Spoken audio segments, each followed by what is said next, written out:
Have you ever looked at a picture, a totally still, black and white drawing, and somehow felt like you were moving?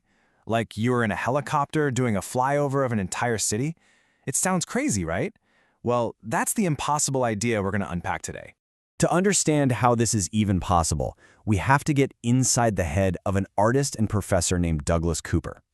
His whole philosophy, the core of everything he does, boils down to just two words: knowing and seeing.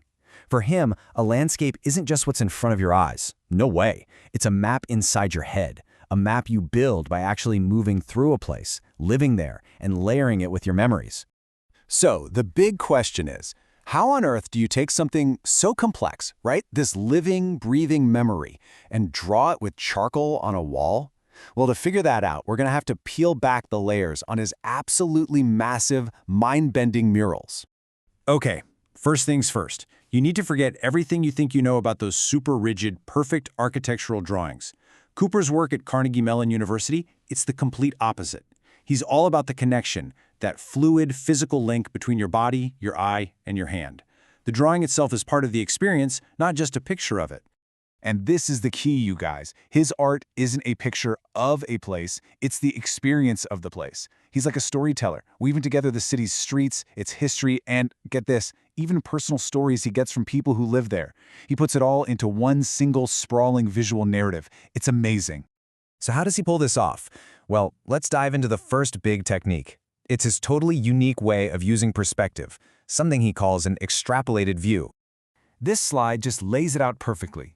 On one side, you've got your traditional Renaissance perspective, the kind that assumes you're standing perfectly still. Everything goes to one or two fixed points on the horizon. But then look at Cooper's extrapolated view. This one assumes you're moving.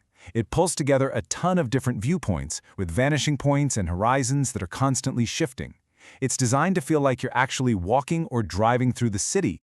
I love this description. A fisheye lens of memory. It's perfect, right?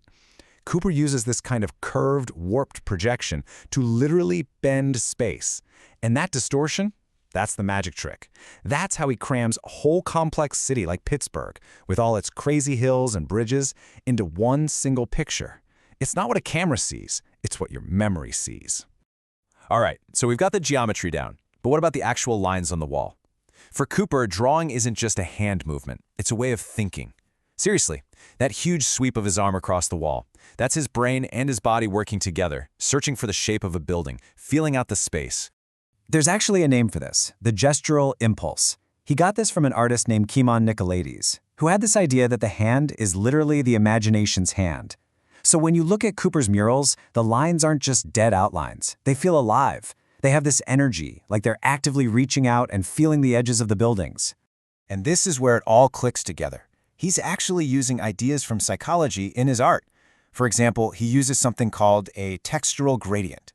All that means is he uses the grain of the charcoal, making it darker or lighter, to show distance, to create atmosphere. Then he uses that gestural drawing we just talked about, with those fast, fluid lines to capture the weight of a building. And on top of that, he uses cross-contour lines. Think of these as lines that wrap around a building, almost like your eye is physically touching its surface. It's this whole symphony of techniques, all working to combine what you know about a place with what you actually see. But wait, it gets even cooler and more complex. Cooper's murals don't just show you multiple places at once, they show you multiple times at once. Okay, check this out. He has this one mural at Carnegie Mellon that's 200 feet long. And it's not just a picture of the campus today. Nope. It shows the university and the city of Pittsburgh across 3 completely different time periods, all flowing into one another. The effect is, well, it's like a magic trick with time and space. You'll see a modern building standing right next to a kind of ghostly version of itself being built, maybe years earlier. Or it'll be next to a factory that was torn down decades ago. The past and the present are literally sharing the same real estate on the wall. And then he adds this one last surreal touch that I just love. He blends day and night. So in the foreground, it might be dark, right? You'll see glowing windows and headlights.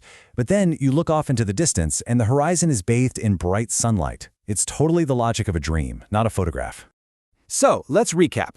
We've got warped perspective, we've got living, breathing lines, and we've got time all layered on top of itself. You put all those ingredients together, and bam, you get that cinematic feeling we were talking about right at the beginning. It's wild. His techniques are basically the language of filmmaking, but with charcoal. Those huge panoramas, that's your flyover shot. The way he shifts the perspective as you look across the wall, that's a camera pan. And that boiling texture of the charcoal we mentioned, it gives the whole thing this constant, subtle flicker, this vibration. It feels alive, kind of like an old film projector. So here it is, the recipe, the secret sauce for how to draw a moving city. Step 1, use charcoal for that grainy, boiling texture that gives it atmosphere. Step 2, ditch normal perspective. Use that fisheye lens view with tons of shifting vanishing points. Step 3, layer in different viewpoints to create that sense of a flyover or a pan. And finally, step 4, blend past, present, day and night to draw not just a place, but a memory of a place. And you know what? This brings it all right back to you and me. What Cooper's doing on these massive walls, it's really just a giant version of what our own brains do every single day. Just think about it for a second. The map of your town that exists in your head, it's not a perfect Google map, is it? No, it's your own personal, extrapolated view. It's this messy, dynamic, emotional map that's been shaped by where you've walked, what you remember, what you know, and what you see. So the final question is, what does your city of memory look like?